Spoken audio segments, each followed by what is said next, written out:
Panginoon, we just love you and honor you. I pray that the message that you have for us, Panginoon, ay maging klaro, beneficial at kapaki-pakinabang. Ang panalangin ko maging unhindered, uninterrupted, ang revelation mo, Panginoon, sa aming kalagitnaan. Allow our ears to hear, our hearts to receive. Allow this word, O God, na magsilbing nourishment and edification sa bawat isa, Panginoon, na makikinig nito. Allow each and every person, Lord God, not to focus on my word, but focus on the word that you're about to share to us. We honor you, in Jesus' name we pray. Everybody shout, Amen. John chapter 8, we are going to read from verses 2 hanggang 11. John chapter 8, verses 2 to 11. May silang to, 1.5 hour. John 8:2. Early the next morning, he was back again at the temple. A crowd soon gathered, and he sat down and taught them. As Jesus was speaking, the teachers of religious law and the Pharisees brought a woman who had been caught in the act of adultery. They put her in front of the crowd. "Teacher," they said to Jesus, "this woman was caught in the act of adultery. The law of Moses says, stone her. What do you say?" They were trying to trap him into saying something that they could use against Jesus, but Jesus stooped down and wrote in the dust with his finger. They kept demanding answers, so he stood up again and said, "All right, but let the one who has never sinned throw the first stone." Kung sino man sa inyo ang walang pagkakasala, di siya ang unang bumato. Ang sabi ng verse 8, then he stooped again and wrote in the dust. And when the accusers heard this, verse 9, they slipped away one by one, beginning with the oldest, until only Jesus was left in the middle of the crowd with the woman. Then Jesus stood up again and said to the woman, "Where are your accusers? Didn't even one of them condemn you?" "No, Lord." And Jesus said, "Neither do I. Go and sin no more." Pinamagatan ko po ang mensaheng itong a sinner saved by grace. A sinner saved by grace. I would like to take this opportunity as well. If you're joining us for the very first time, whether you are joining us here in person or online, we want to welcome you. Hindi po aksidente na dinala ka ng Panginoon sa lugar na ito. Meron pong divine appointment si Lord sa iyo. And I believe this message is not just for us who have been a Christian already, but for every person that needs salvation. A sinner saved by grace. Yung John chapter 8 po, mga kapatid, is arguably one of the most beloved passage in all of the scripture. Marami po sa atin ang familiar na sa story kung saan nahuli ang isang babae in the act of adultery. Dito rin muna natin makikita sa passage na ito yung isa sa sikat na question o sikat na statement kung saan sinabi na kung ikaw ay walang kasalanan, ikaw ang unang bumato. Ito ay istorya ng isang babae na napahiya at na-humiliate because he was caught on the very act of adultery o pagkakasala. And I pray in Jesus' name that today sa message po natin, you will focus on Jesus and what He has accomplished for us. Because Jesus died on the cross for each and every one of us. Namatay po ang ating Panginoon hindi lang para sa akin, hindi sa matatalino, hindi sa mga banal, kundi namatay ang Panginoon para sa bawat isa sa atin. And I want you to focus on the finished work of Jesus and what He has accomplished for us. And I pray that God will open your eyes for you to be able to see what He wants you to see. Kasi ang pagiging Kristiyano is more than just coming to church every Sunday. We need an encounter with Jesus. And I'm sure all of you did not come here para sa church, para kay Pastor Stephen. We came here for the Lord. We came here to feed on Jesus. Everybody say Jesus. Pakiayos nga yung monitor ko na pumipito. Ang sabi ng John chapter 8 verse 2, early in the morning, he was back again at the temple. Ang sabi ng scripture, a crowd soon gathered, and Jesus was sitting down and teaching them. And habang nagtuturo ang ating Panginoong Jesus, the teachers of religious law and the Pharisees brought a woman who had been caught in the act of adultery. Everybody say, in the act.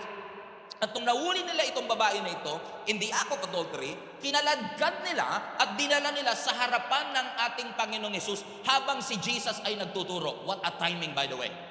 Na kung kailan nagtuturo ang ating Panginoon, tsaka talaga nila dinala sa gitna habang nagtuturo siya. Hindi man lang nila inantay matapos yung service. Pumipito pa rin ako yung sounds ko, please, pakiayos. Okay? They snatched a woman out of her bed. They dragged them by force. Yung babaeng ito ay half naked. Dinala nila sa plaza and they forcefully brought this woman in front, not just with Jesus, sa harap ng maraming tao. Imagine po ninyo yung humiliation. Imagine po ninyo yung embarrassment. Imagine po ninyo that you were exposed, sitting or probably crawling in front of so many men, half naked, at sasabihin nila, itong babaeng ito is caught in the act of adultery. Pinarada nila sa plaza, they publicly exposed this woman. Anong sabi nila sa verse 4? Teacher. Everybody say teacher. Which is sarcastic, by the way. Kasi hindi sila naniniwala kay Jesus. So for them to call Jesus a teacher is a sarcastic tone. Ang sabi nila, teacher, this woman was caught, pumipito pa rin, in the act of adultery. Ang sabi ng verse 5, the law of Moses says, stone her. What do you say? Verse 6, they were trying to trap him into saying something that they could use against him. Now listen to this. May crowd, nandun si Jesus, at yung babaeng ito ay nasa gitna ng maraming tao. At ang sabi ng scripture, nahuli nila yung babaeng ito in the very act. At ang sabi ng mga Pharisees, Sadducees, and Scribes, according to the Moses law, base sa patakaran ni Moises, dapat yung babaeng ito ay batuhin hanggang sa mamatay. Now, hindi lang po adultery ang kasalanan na ang punishment ay stone to death. Kasi kapag capital ang sin, capital ang punishment. In fact, sa Old Testament, kapag hindi ka marunong gumalang sa magulang, stone to death ang kaparusahan. At kapag ang magulang, amen, ay may ginawang mali sa kanyang anak, kaparusahan din ay stone to death. Maraming mga cases na ang issue o ang punishment o ang penalty ay kamatayan. At nung dinala nila yung babae ito, alam nila na ang sinasabi ng Old Testament, kapag nahuli ang isang tao na merong ibang babae o lalaki, dapat ho siyang batuhin hanggang sa mamatay. He must be stoned to death. Pero ang sabi rin ng scripture, dapat kung mahuhuli mo in the act, dapat hindi lang yung babae. Dapat kasama yung lalaki. Kasi tingnan niyo yung story, no? They were there, she was there, but he was not there. Andun silang lahat, nandun yung babae, pwede ka ba mga lunya na mag-isa ka lang? It takes two to tango nga, ika nga nila. So most likely, nandun yung babae, nandun yung mga tao, pero wala doon yung lalaki.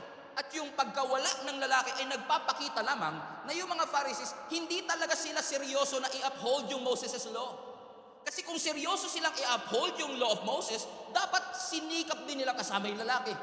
Pero the very fact that the guy was absent is an indication to all of us na hindi talaga sila seryosong i-uphold yung sinasabi ni Moses, kundi seryoso lang silang hulihin ang ating Panginoong Yesus. Seryoso lang silang gamitin yung sitwasyon para magkaroon sila ng basis sa pagpapakulong or even worse, pagpapapatay sa ating Panginoon. Alam nyo, suspetsa ko, hindi nila aksidenteng nahuli yung babae. Ang suspetsa ko, sinet up talaga nila yung babae at probably kasama yung lalaki because it was a trap, it was a set up, it's not an accident. It's a bypass operation. Gusto nila talaga, nakaredy na agad sila. Kasi ang setup na yon, hindi lang para wasakin ang buhay ng babaeng ito, kundi yung setup na yon ay para mag-create ng trap para sa ministry ng ating Panginoon. At ang purpose ng trap na yon ay para dalhin si Jesus Christ sa isang predicament. At sinasabi ng mga Pharisees, nahuli namin ang babaeng ito in the act of adultery at dahil nagkasala siya, we have to deal with the sin. But you have to understand that she is not the only sinner in that place. Address natin yung issue.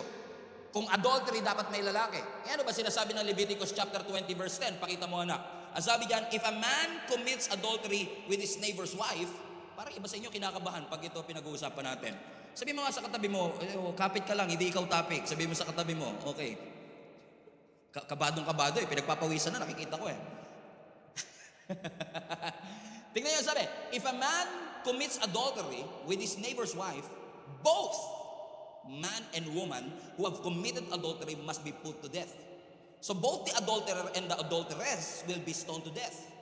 So obviously, lahat ng drama na to, timing kung kailan nagpipreach. Imagine niyo habang nagpipreach ako, bigla may lalapit dito. What a drama. And all of this drama was actually a setup para i-discredit ang ating Panginoon. Now, let me just put it in context at kailangan ko lang ma-build up ito para mas malinaw. Hindi natin gina-justify yung ginawa ng babae. Mali pa rin siya.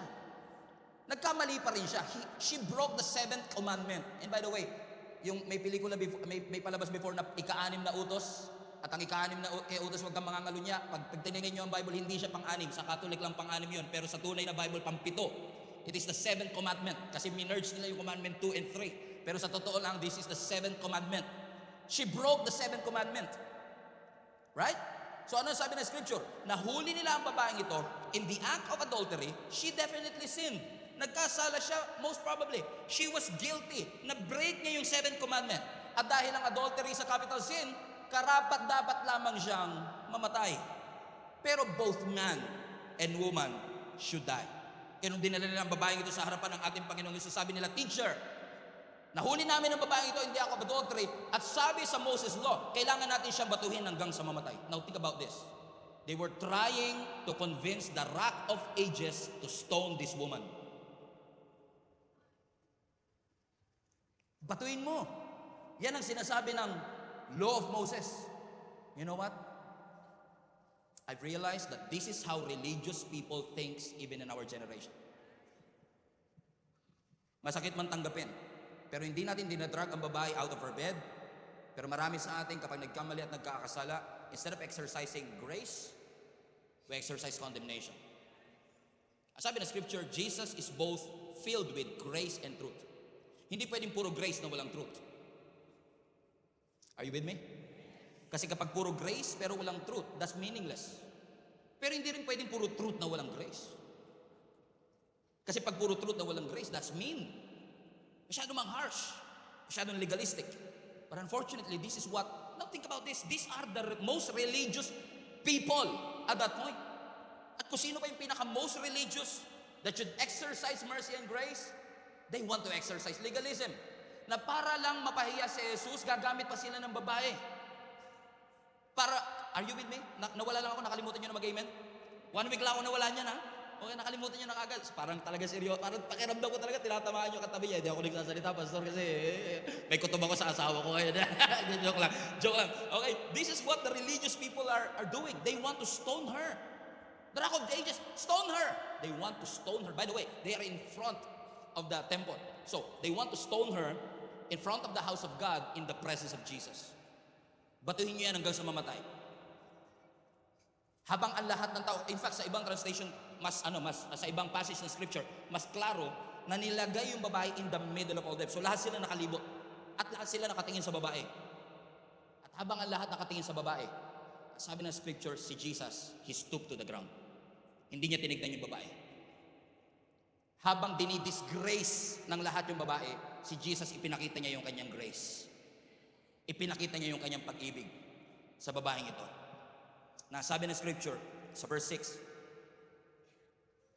habang they were trying to trap him into saying something that they could use against him, basta sa last part, but Jesus stooped down on the ground and wrote in the dust with his finger.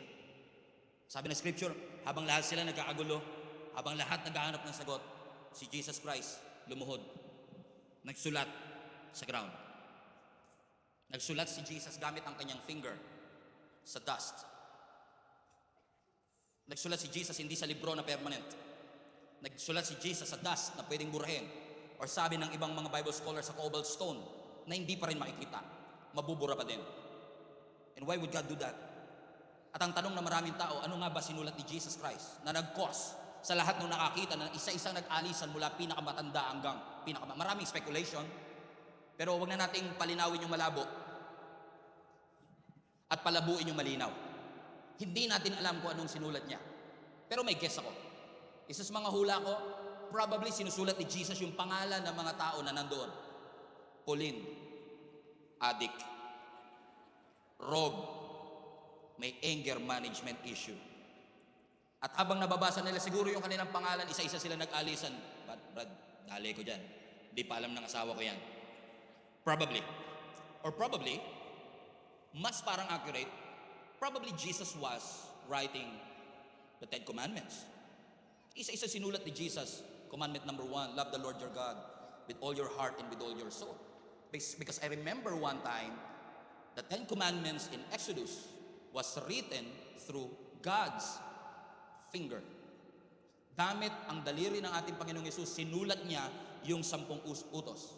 At kung gagawin ni Jesus Christ na isusulat niya uli ang 10 Commandments, doon sa impermanent dust or cobalt stone, in essence, para sa akin, he was asserting his divinity. You are trying na itrap ako sa law? Hindi ba ninyo alam na ako ang nagsulat ng law?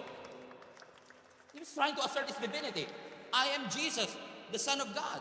At think about this, kung sinulat, ito matindi, kung sinulat talaga ni Jesus yung 10 Commandments, di ba kasama doon yung thou shall not commit adultery?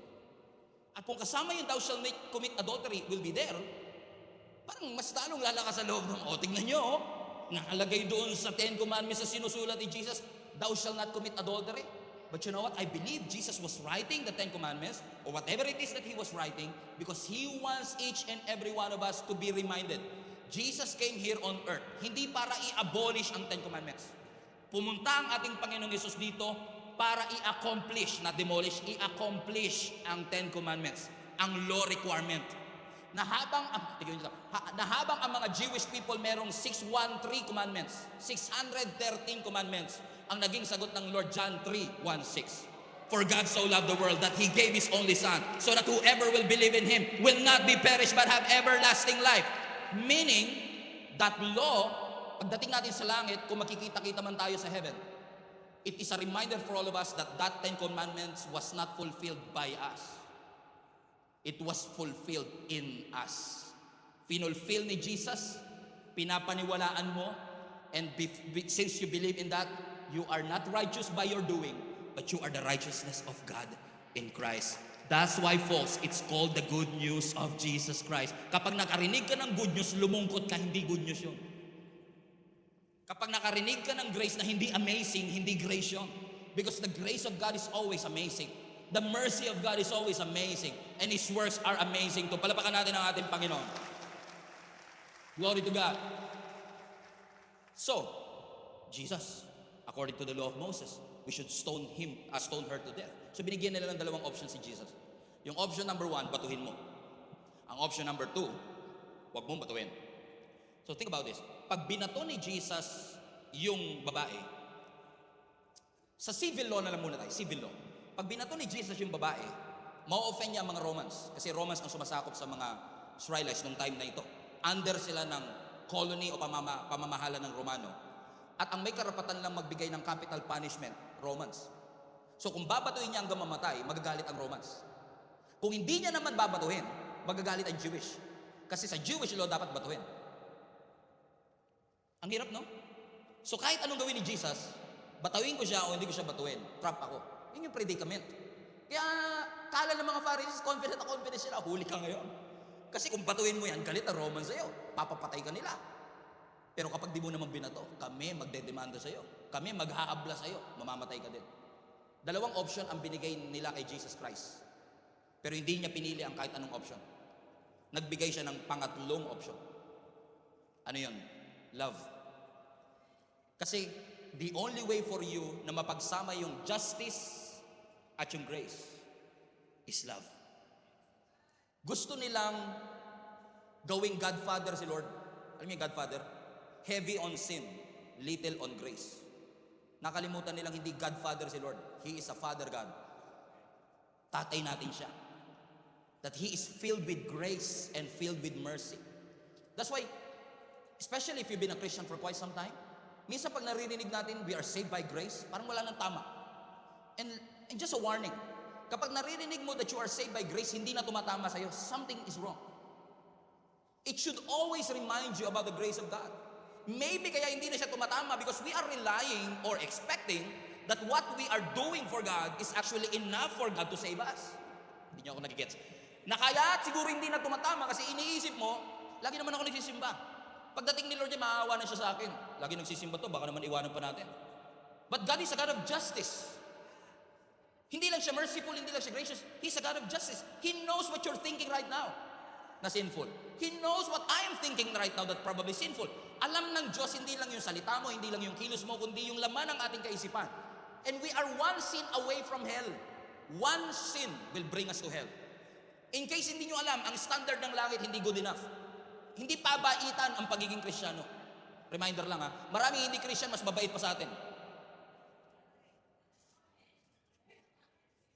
Sasabihin natin pabaitan, sa waiter mas mabait pa sila minsan kaysa sa atin. Mas mabait pa minsan sila sa security guard kaysa sa atin. So hindi pabaitan ang pagiging Kristiyano. Ang pagiging Kristiyano is operating in the grace of God. That we can come to boldly to the throne of His grace. Parang sinasabi natin, Pastor, tingin ko kung pabaitan lang, mas mabait ako sa Kanya. Pero sa tingin ng Panginoon, pareho lang kami.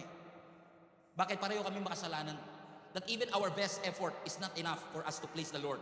So kung hindi enough yung effort ko to please the Lord, paano ko matatanggap ng langit? Kaya bumaba si Jesus. Kasi yung hindi natin kaya, finulfill ni Jesus. So you did not fulfill it. It was not fulfilled by you. It was fulfilled in you.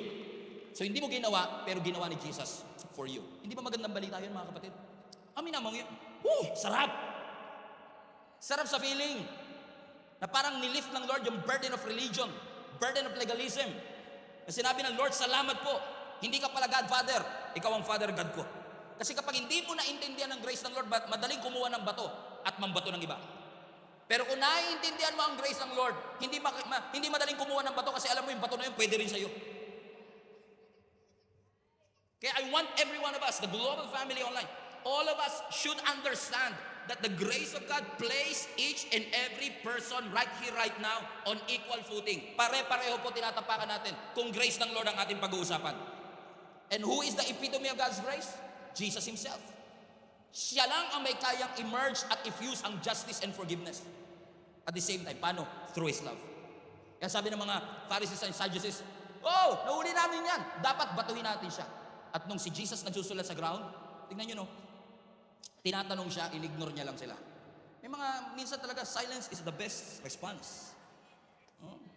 Okay, kesa sabihin mo, kesa i-message mo, di ba? Kuha ka ng notes, sulat mo lahat ng masasakit na salita, burahin mo after.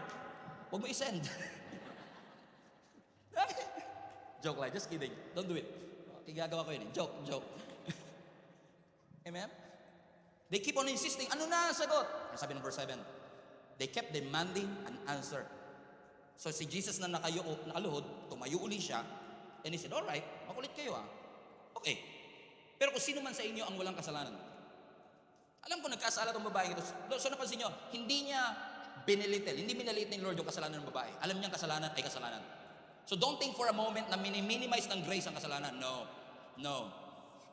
Sin is a big deal. Kasi kung ang sin hindi big deal, hindi na bababa. Ang hari ng mga hari at Diyos ng mga Diyos. Kung hindi big deal ang kasalanan, angel na lang dapat pinadala niya. Kaya mo na yan. Right? Pero kaya, yung anak ng Diyos ang pinadala kasi alam ng Lord, walang kahit sinong anghel, walang kahit sinong biblical hero ang kayang tumubo sa kasalanan nating lahat. Kaya, even the Son of God, the darling of heaven, the beloved Son of God, ay pinadala niya para sa iyo at para sa akin. Wala ka pang kakayanang buksan ng mata mo, nakita ka na ng Diyos. Sabi ng Lord, alright, sino sa inyo walang kasalanan, siya ang unang bumato. Hindi niya inantay yung sagot nila kasi alam ni Lord na wala silang masasagot. Kaya, sabi ng verse 8, yumuko uli siya and he wrote again in the dust for the second time.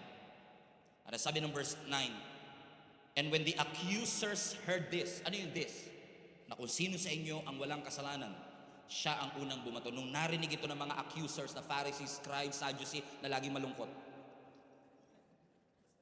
Because they're sad, you see.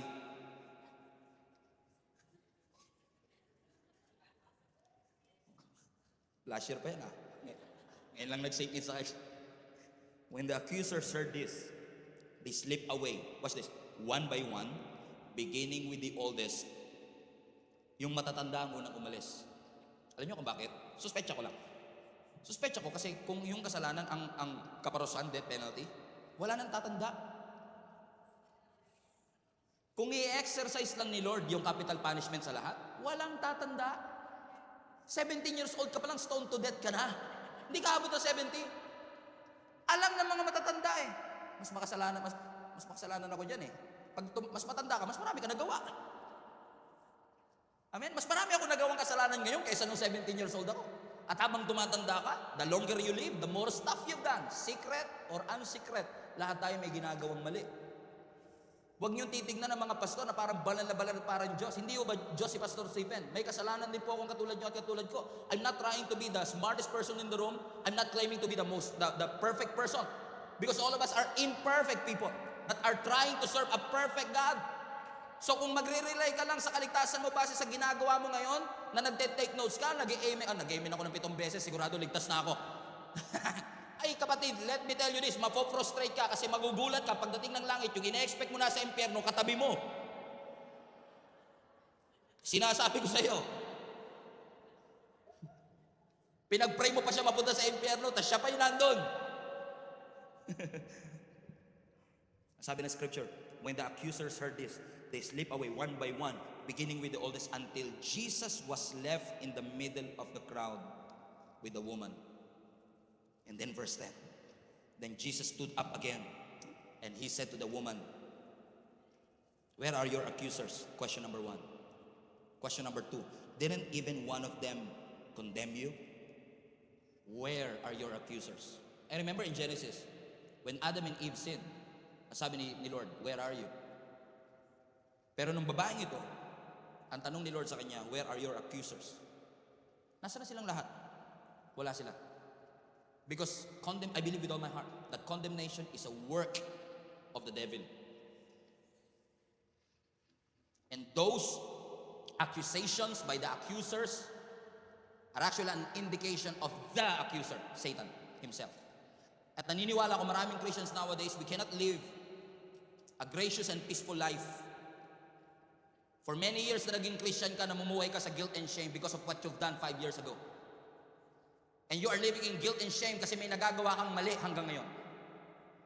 And every time you come to church, sasabihin ni Satan sa'yo, huwag ka na pumunta ng church, nagbabanal-banalan ka lang naman. Ang ganda pa ng bihis mo, sira naman ang buhay mo. Ang puti ng lotion mo, wala ka naman devotion. Ang puti ng mukha mo, ang puti ng mukha mo, ang itim naman ang puso mo. Gagamitin ni Satan ang lahat ng pag-a-accuse sa'yo. Defeated ka.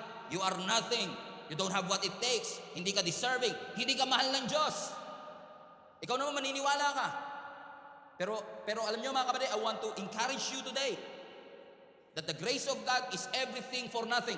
Sa lahat ng taong walang-wala, ang grace ng Lord ang pupuno ng ating kawalan.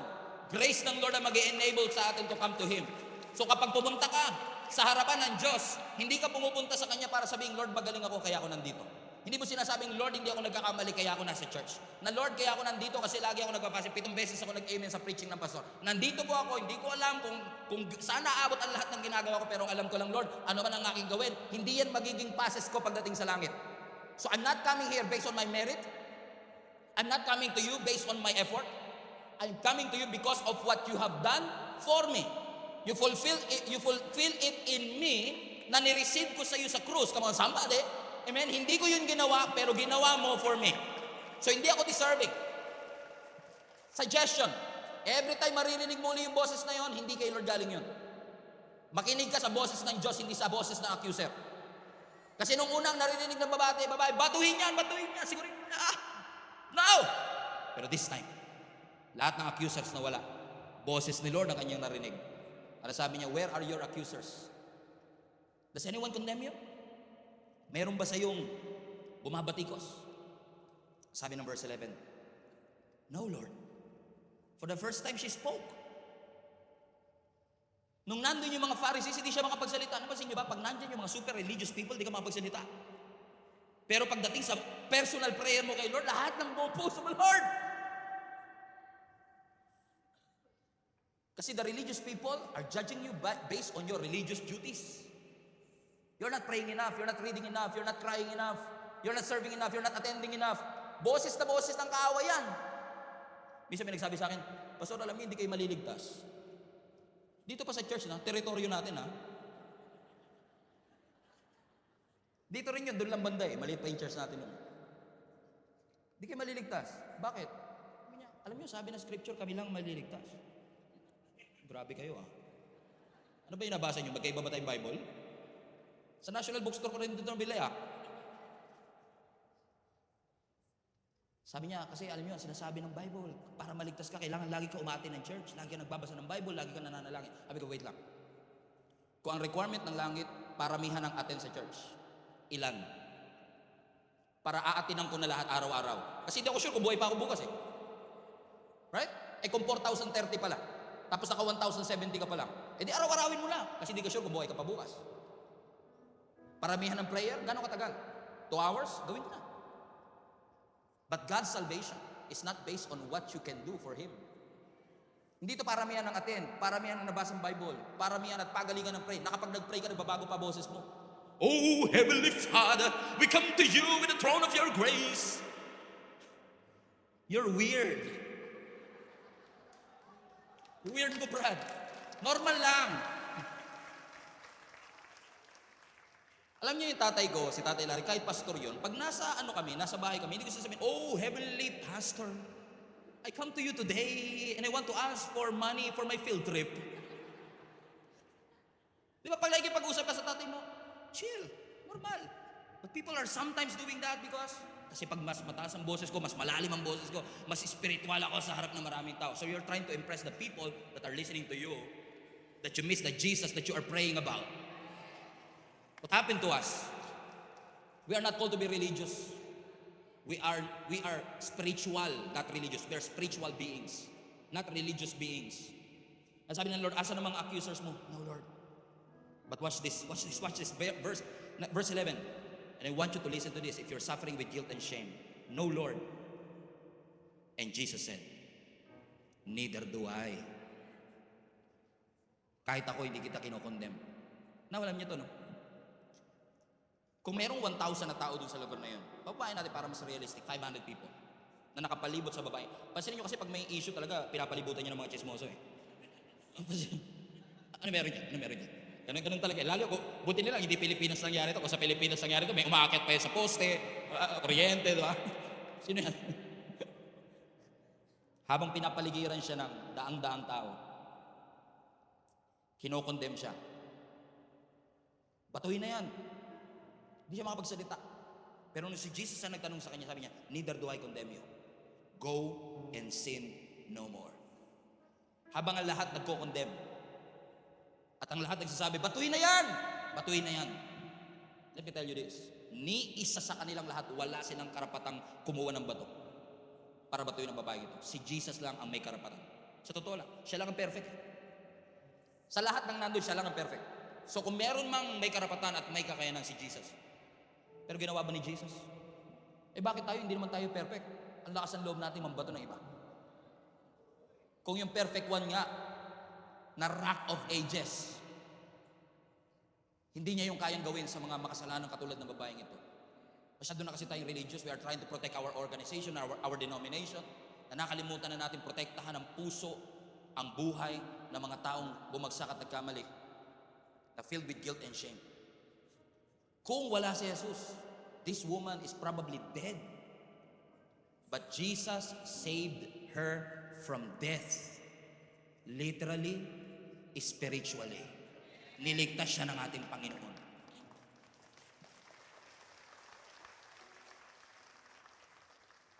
Malaki ba kasalanan ng babae? Her sin is big, but her Savior is bigger. Jesus is bigger. So I'm telling you this, when something is wrong, when you feel like you don't have it all together, pakiramdam mo hindi ka perfecto, hindi ka malinis, hindi ka karapat-dapat, when something is out of place in your life, palagay mo you being hypocrite of serving and coming to church, and alam mo meron kang lifestyle of sin. Alam niyo ba na doon yung mas nadidiscover yung grace ni Lord? Probably some religious people or some church people can relate to me. There are many times in many years ago, na every time I come to church, magsiserve ako as a musician, magsiserve ako sa worship leader. Instead of focusing on Jesus na gawin ng worship mo, minsan nakafocus ka, am I worth it?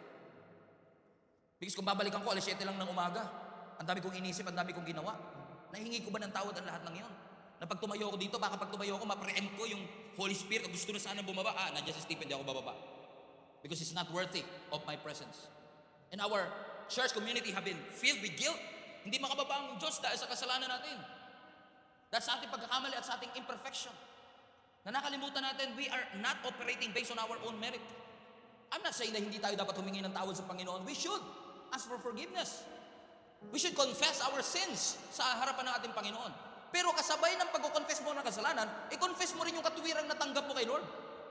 Kasi bisa tayo, Lord, patawarin niyo po ko sa lahat ng aking nagawa. Pag uwi mo, anong pakiramdam mo? Patawad kaya? Baka hanggang kisabi lang yun. Bakit di umabot sa langit? Alam ko language ng, kasi Christian din ako eh. Ganyan tayo mag-isip. Tama? Nakakalimutan natin na yung confession two-way. I-confess mo yung pagkakamali mo, pero i-confess mo rin yung ginawa ni Jesus for you. Na namatay siya para sa iyo. Na siya ang righteousness in Christ. Na yung kanyang buhay ay inalay niya at ibinigay niya para sa iyo at para sa akin. Remind yourself of your identity. Remind yourself of who you are. Naalala niyo yung prodigal son? Na lumayas, kinuha niya yung 1/3 ng kanyang nakayamanan ng kanyang tatay. Hindi niya deserve na bumalik. At marami sa inyo, ganyan ang pakiramdam niyo, hindi niyo na deserve bumalik. Sa lahat ng matitinding kasalanan na nagawa ninyo. Pastor, mas matindi pa dyan sa adulterous woman ang nagawa ko. Pero ang sabi ng scripture, habang nandun siya at nagpapakain ng baboy, pinakamababang uri ng trabaho sa kanilang kultura at kanilang panahon. Sabi ng scripture, when he came to his senses, nung natauhan siya, kasi most of us are living in deception of the enemy. And I hope in Jesus' name that today, God will bring that sense of awareness of who you are in Jesus Christ. Nagkaroon siya ng awareness, teka lang, anak ako ah. Bakit ako nagsisettle dito? Babalik ako. Kahit gutom ang nag-enable sa kanya para doon. Gagawa ang Diyos ng paraan para magising ka sa katotohanan. Na hindi ka nandyan sa pwesto mo ngayon dahil sa ginawa mo. Sabi niya, babalik ako. Sabi ng scripture, when he was still a long way off, the father saw him. Nakita siya ng kanyang tatay. Na kung tutuusin, dapat yung anak ang una makakakita kasi siya yung prepared. Yung tatay, hindi niya naman alam kung kailan, hindi naman nagpa-schedule eh. Pero yung tatay was probably waiting for his son to come back week in and week out, day after day, sunrise to sunset. Sabi ng scripture, while he was still a long way off, finally, yung walang galaw, yung walang kaluskos, nagkaroon ng kaluskos, and he saw his son. At nung nakita niya yung kanyang anak, hindi niya inantay yung anak niya makarating sa bahay. Siya na mismo ang lumapit, a picture of Jesus Christ, na hindi niya na inantay na ikaw yung umakyat ng langit. Kaya na mismo siya na ang sumalubong sa iyo. Niyakap niya ang kanyang anak, hinalikan niya ang kanyang anak, and he restored everything back to him. Ang sabi ng kanyang anak, Father, I have sinned against you, and the Lord, I'm no longer worthy to be called your son. Kung may komentary lang ako, gusto ko lagyan ng komentary, kailan ba tayo naging worthy in the first place? Kahit nung nandun ka sa bahay, you're not worthy. I'm no longer worthy to be called your son. Just make me like one of your hired servant. Willing na siya mag-settle sa pagiging slave kahit anak siya. At marami sa atin, willing na tayo maging slave kaysa maging anak. Basta mapunta lang sa langit, okay na. That's not the best life and the perfect life that Jesus bled and died for you. Huwag ka mag-settle doon. Amen. He wants you to experience heaven here on earth. Come to Jesus. Come to the Lord. And in the very same law na ginagamit ng mga Pharisees na ito para gamitin sa babae para siya'y mamatay, they don't realize that even the law is an act of mercy. Think, it's an act of mercy. Kung hindi merciful ang Diyos, hindi niya nabibigay yung law in the first place. Masunog kayo dyan. Pero at least gumawa pa ang Diyos through His mercy. O at least man lang gawin niyo to. Pero hindi yung pinagawa ng Lord para maging basis, okay, tanggap ka. Hindi ka tanggap. Binigay ni Lord John to put us at the end of ourselves. Nag-guess yung sinasabi ko? Binigay ni Lord John para ikaw na nagkiklaim na capable yung law para sabihin mo hindi ko pala kaya. Sino sa inyo nagagawa niyo yung 10 utos? Hindi mo nga kabisado eh. Paano mo gagawin? Diba? Mahirap gawin yung hindi mo kabisado. Pero bakit yung bata, kahit John 3:16, kayang kabisaduhin? Because there's something about God's grace, there's something about God's love. Na sometimes you don't have to know minsan kahit hindi mo kabisado, nagagawa mo siya because the grace of God operates in you. Amen? Kasi sabihin ng iba, hindi po ako nangangalunya. Pero nagsisinungaling naman. Pero nagagawa yung iba. Basta grabe ka naman magsalita. Ay talaga pong grabe kasi ganun din ako eh. Lahat po tayo pare-pareho. Pero ano ang nag-enable sa atin para makapunta tayo sa presensya ng Diyos? Grace of God. Ang sasabihin ng relihiyon, gawin mo muna to para maging anak ka. Ang sasabihin ng grace sa'yo, anak ka. So now, go and sin no more. Go and sin no more. So I don't know who is this for. Sa panahong ikaw ay guilty, ashamed. Panahon na alam mo nagigilty ka na because you have a lot of secret sins. You're hiding it for decades. Hiding it for years. Alam nyo, ang pinakalugar na pupuntahan mo sa gitna ng pagkakamali, hindi simbahan. Paanan ni Jesus. Doon ka pumunta sa paanan ni Jesus. Kasi siya lang ang pwede makapagbigay sa iyo ng grace and ng access sa Diyos. Allow Jesus to embrace you. Allow Jesus to accept you. Allow Jesus to heal your wounds. Ialam mo si Jesus na mahalin ka. Ialam mo si Jesus na ipakita niya sa iyo that there is a better way. Regardless of the amount of your sin or the type of your sin, His grace is so much bigger than all of it. At kapag lumapit ka at tumakbo ka sa Panginoon, hindi ibibigay ng Diyos kung ano kailangan mo. Hindi ibibigay ng Lord sa iyo kung ano deserve mo. Ang ibibigay sa iyo ng Lord yung kailangan mo. Yung pag-ibig niya. Kailangan mo. Kasi yung deserve mo kaparusahan, yung deserve natin kapahamakan, yung deserve natin mapupunta tayo ng impyerno. Kung ibibigay ng Lord lahat ng deserve natin, wala. Pero buti na lang hindi binigay ng Lord yung deserve natin, na binigay niya yung kailangan natin. Ano yung kailangan natin? Pagmamahal. Thank you, Lord Jesus. I am a great sinner, but Jesus is a greater Savior. You are great and greatly to be praised. You are wonderful, magnificent, awesome, wonderful God. Romans chapter 5, read this together. Read this together, Romans 5. Our faith in Jesus transfers. Listen, transfers. Ulit, our faith in Jesus transfers God's righteousness to us. And He now declares us flawless in His eyes. This means we can now enjoy true and lasting peace with God. All because of what our Lord Jesus, the Anointed One,